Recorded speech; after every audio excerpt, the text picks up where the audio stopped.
자, 오늘 우리 사람들에게 갈망하는 게 하나 있다면 안식이라고 하는 것입니다. 쉼. 그것은 몸의 쉼이기보다는 마음의 평화, 안식. 그것이 하는 우리가 갈망하는 것일 것입니다. 구원이 뭐냐 이렇게 물으면 안식이라고 얘기할 수 있습니다. 다르게 표현하면 이 세상은 안식이 없다는 것이죠. 천국이 무엇입니까? 완전한 영원한 그리고 안전한 안식을 누리는 것이다. 여호수아서의 주제는 정복이죠. 정복. 가나안 땅을 정복하는 이야기입니다. 이스라엘 백성들이 가나안에 들어가기 전에 40년 동안을 광야에서 방황을 합니다.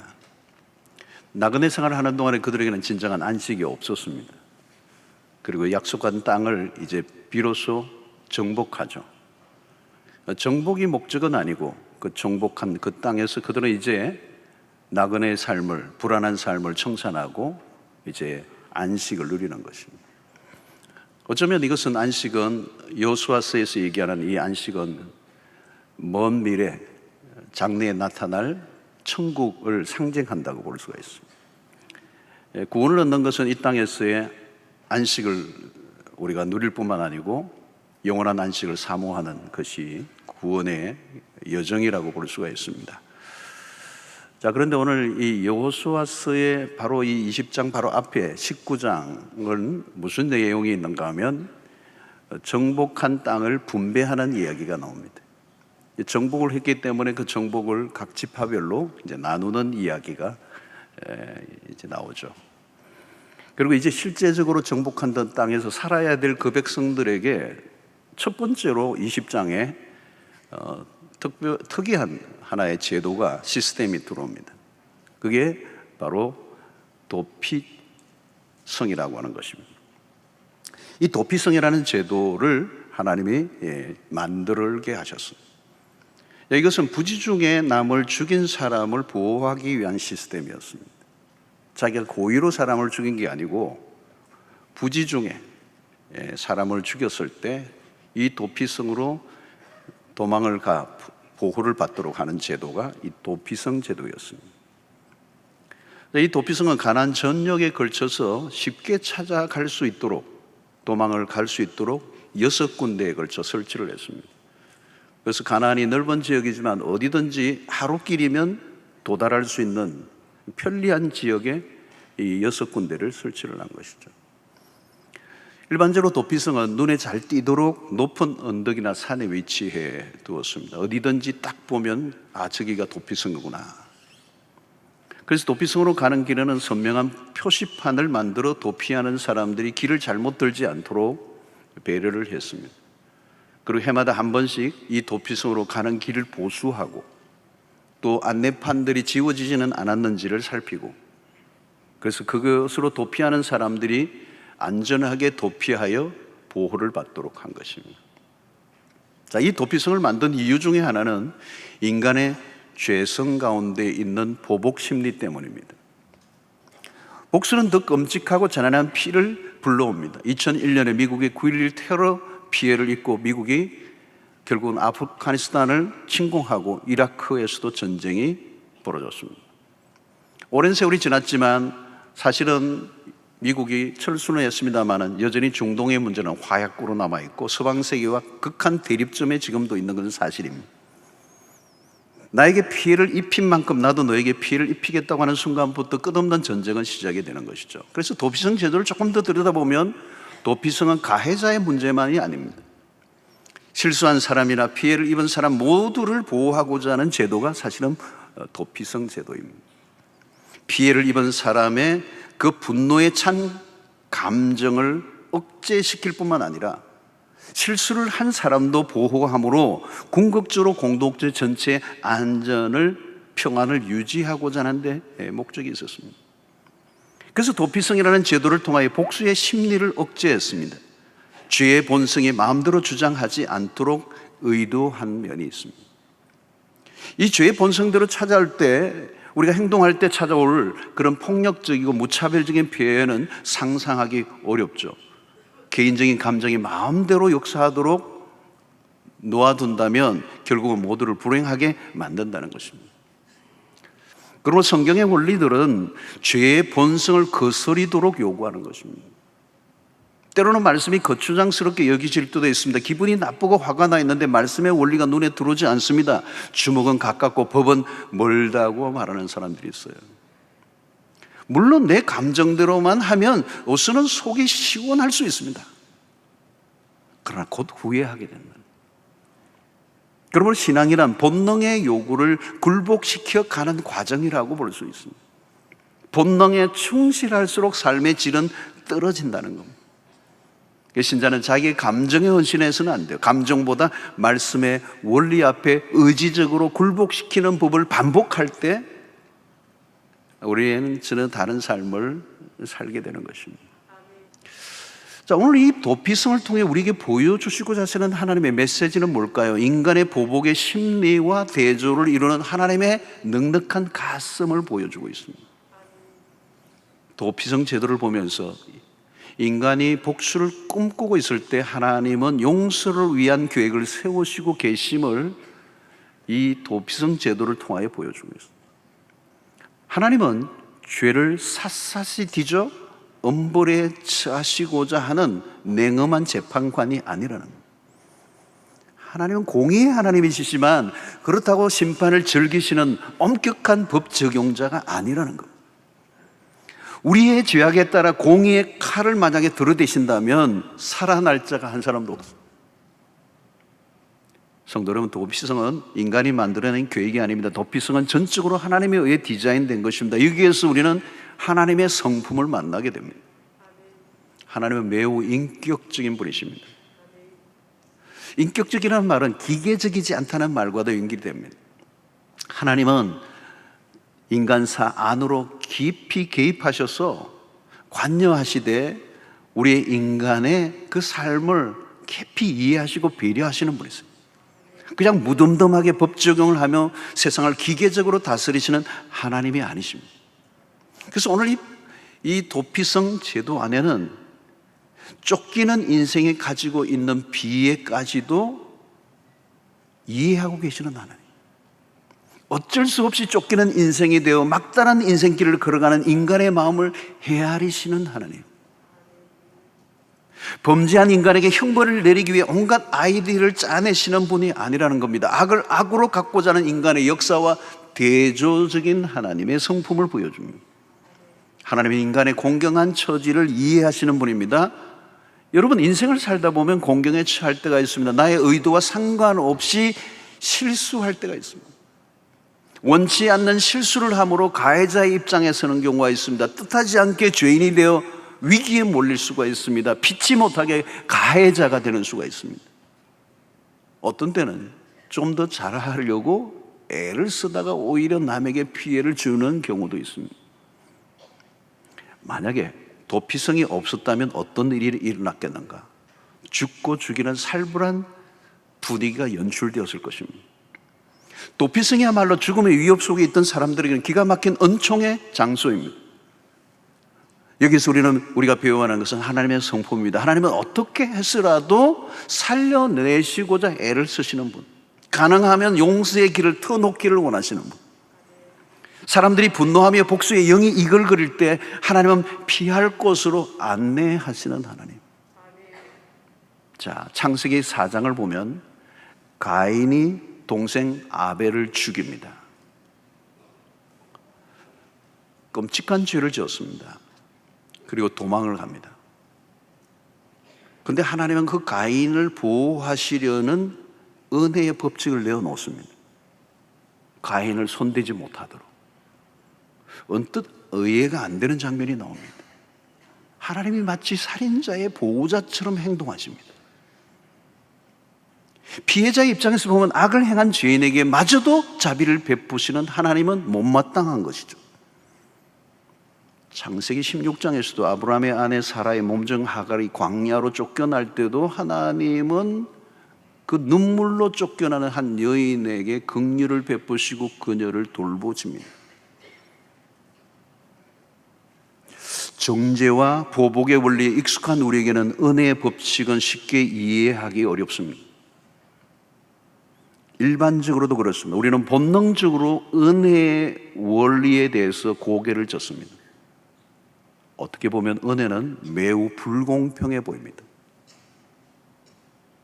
그러나 여러분 가만히 생각해 보십시오. 인간은 본래 형제를 살해한 가인의 후예들입니다. 만약 십자가가 없었다면 인간은 그 누구도 피할 곳이 없습니다. 만약 죄인을 향한 은혜를 베푸시는 하나님이 아니었다면 우리는 모두 영원한 도망자로 살아야 합니다. 사랑하는 성도 여러분, 하나님은 우리에게 복수의 원리가 아닌 은혜의 원리를 가르쳐 주십니다. 본능을 따라 살지 말고 용서의 법칙을 붙들고 살아가라는 것입니다. 죄를 지적하고 정죄하는 사람이 아니라 품고 또 품는 아버지를 닮아가라고 말씀하십니다. 정죄하고 심판하고자 하는 인간과 도망치는 자를 품고 용서하는 아버지는 매우 대조적입니다. 여기서 우리가 배워야 하는 것은 은혜의 법칙입니다. 율법 시대인 구약에서마저도 하나님의 은혜는 강처럼 흐릅니다. 하나님은 은혜의 하나님이시죠. 하나님은 죄에 대한 가혹한 심판자이기보다 한없는 자비를 베풀기를 원하시는 분이십니다.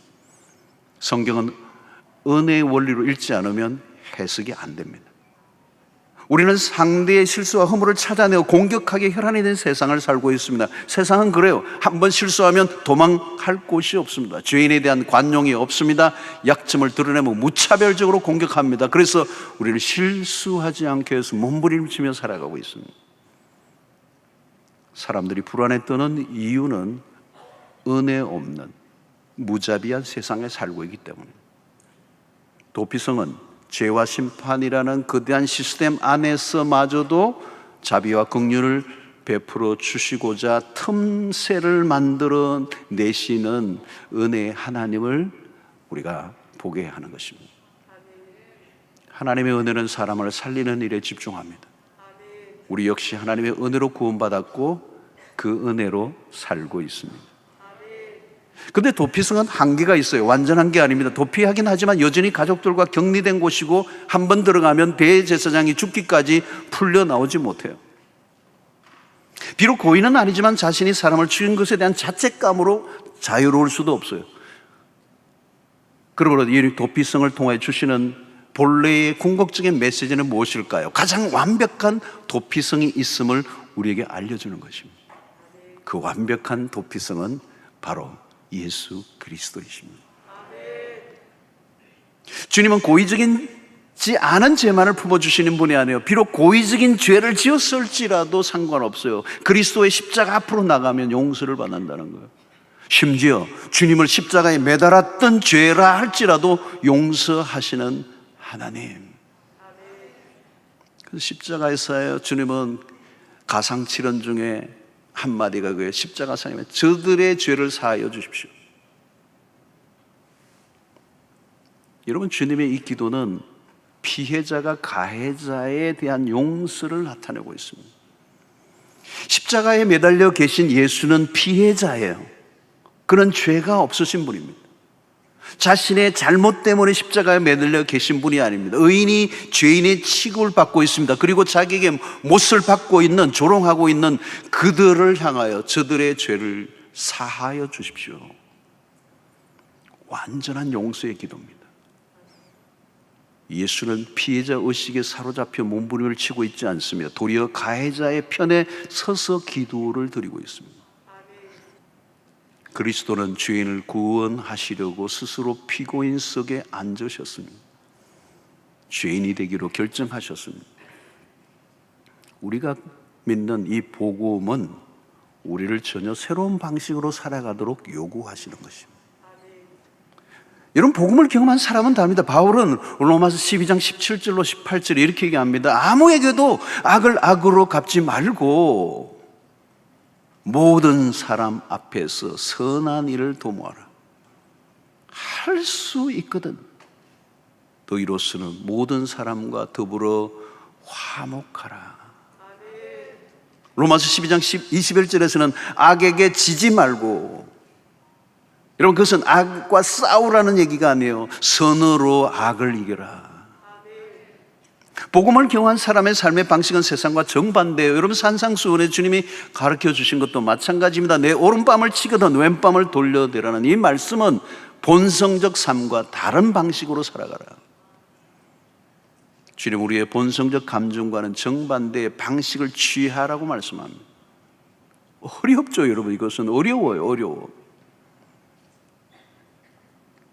이런 말씀을 들으면, 이런 설교를 들으면 아멘이 잘 안 나와요. 그렇습니다, 여러분. 그럼에도 불구하고 그 수준으로 살아가라고 우리에게 말씀하시는 것이죠. 여러분, 우리가 그렇게 살 수준이 안 된다는 걸 알아요. 주님 아시고 하시는 말씀이. 그럼에도 불구하고 어렵지만 지키려고 하는 삶 자체가 복이 있는 것이고, 그런 마음으로 살아가는 것은 은혜로만 가능한 것이고, 힘들지만 우리가 살아가려고 애를 쓸 때 하나님이 도우실 것이다. 그런 의미가 들어있는 것이. 여러분, 우리는 완전하지 않습니다. 그 말은 우리가 누군가에게 실수를 하고 고의가 아니지만 피해를 안길 수 있는 존재라는 것. 그래서 우리는 끊임없이 누구에게인가 용서를 구하고 또 누군가로부터 용서를 받으며 살아가는 존재로 사는 것입니다. 그래서 우리는 매일 실수하고 매일 우리는 연약함을 드러냅니다. 여러분, 내가 용서를 받아야 한다면 당연히 나도 누군가를 용서해 주는 삶을 살아야 합니다. 마태복음 6장 14절로 15절에 오니까 너희가 사람의 잘못을 용서하면 너희 하늘 아버지께서도 너희 잘못을 용서하시려니와 너희가 사람의 잘못을 용서하지 아니하면 너희 아버지께서도 너희 잘못을 용서하지 아니하시리라. 주기도문을 보십시오. 우리가 우리에게 죄 지은 자를 사하여 준 것 같이 우리 죄를 사하여 주시옵고. 여러분, 주기도문을 늘 외우는데 이 대목이 이게 의미심장한 거죠. 우리가 우리에게 죄 지은 자를 사하여 준 것 같이 우리 죄를 사하여 주시고. 뭐가 먼저 오는 거예요, 여러분? 이 말의 진정한 의미는 뭘까요? 용서를 해준 자만이 용서를 받을 수 있다는 뜻을 갖고 있는 거예요. 어떻게 보면 가해자에게 유리한 기도라고 할 생각할 수 있습니다. 그러나 피해자에게 더 유리한 기도예요, 사실은. 이 기도는 그리스도로부터 진정한 용서를 받은 사람이래야 이 주기도문이 이해가 됩니다. 우리가 누군가를 용서할 때 비로소 자유를 얻죠. 그런 면에서 용서는 상대를 위해서이기 이전에 나를 위한 것이죠. 용서는 노력으로 이루어지기보다 하나님의 은혜를 깊이 경험한 사람에게 이루어지는 것이죠. 하나님의 은혜, 십자가의 은혜를 전혀 모르는 사람에게 이런 주기도문은 의미가 없어요. 무슨 말인지 알 길이 없는 거예요. 십자가의 은혜에 첨벙 빠져든 사람은 다른 사람을 용서하지 않고 사는 것이 불가능해요. 용서는 우리의 노력의 문제가 아니고 은혜의 문제. 그 은혜가 우리를 덮으면 될 줄로 믿습니다. 자, 도피성으로 가는 길은 잘 닦여져 있고 표시판도 선명하게 해놓았습니다.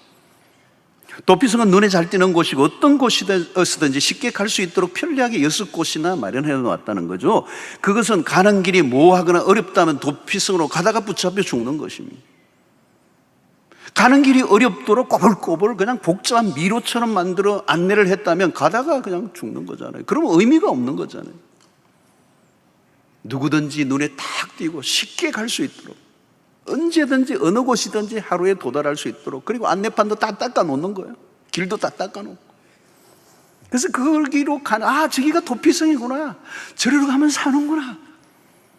사랑하는 성도 여러분, 우리가 구원을 얻는 길도 그렇습니다. 구원을 얻는 길이 어려우면 막 난해해. 막 성경이 너무 난해해. 막 교리와 진리가 너무 복잡해. 심오하긴 한데 알 길이 없어. 그 구원을 몇 명이나 얻을 수가 있겠어요? 사랑하는 성도 여러분, 기독교는 복잡한 철학과 사상과 그런 것들이 아니에요. 기독교는 예수 그리스도세요. 그분이 길이요 진리요 생명이십니다.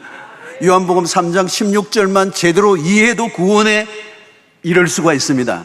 내가 거부하지만 않는다면 기독교의 교리가 어려워서 구원 얻지 못하게 하나님 만들지 않았었어요. Anybody, 누구든지 피할 수 있도록, 누구든지 그에게 가기만 하면 구원을 얻도록 하나님께서 우리의 길을 열어놓으신 줄로 믿습니다. 여러분, 우리가 피할 곳은 어디입니까? 여러분들 피할 곳이 어디예요? 세상은 죄를 지은 사람이 세상은 넓고 숨을 곳은 많다. 제가 호주에 있을 때 호주까지 숨으러 온 분들이 있더라고요. 그런데 그것이 피난처가 될 수 있을까요, 여러분? 어떤 사람은 공소시효가 하루 남았는데 스스로 자수하는 사람이 있습니다. 피난처는 공간적인 게 아닙니다. 어디로 피하느냐? 인류의 역사는 도피의 역사, 숨는 역사. 그러나 어디에도 진정한 도피처는 없어요. 어디에도 우리에게 안식을 주는 곳은 없습니다. 일시적으로 안식을 주는 곳은 있겠죠. 그러나 진정한 안식은 인간이 만들어낼 수 있는 게 아닙니다. 그것은 하나님이 주시는 선물입니다. 그리스도 안에서 누릴 수 있는 선물이에요. 완전한 피난처는 오직 한 분, 예수 그리스도. 그 예수 그리스도는 우리의 영원한 도피성이 되십니다.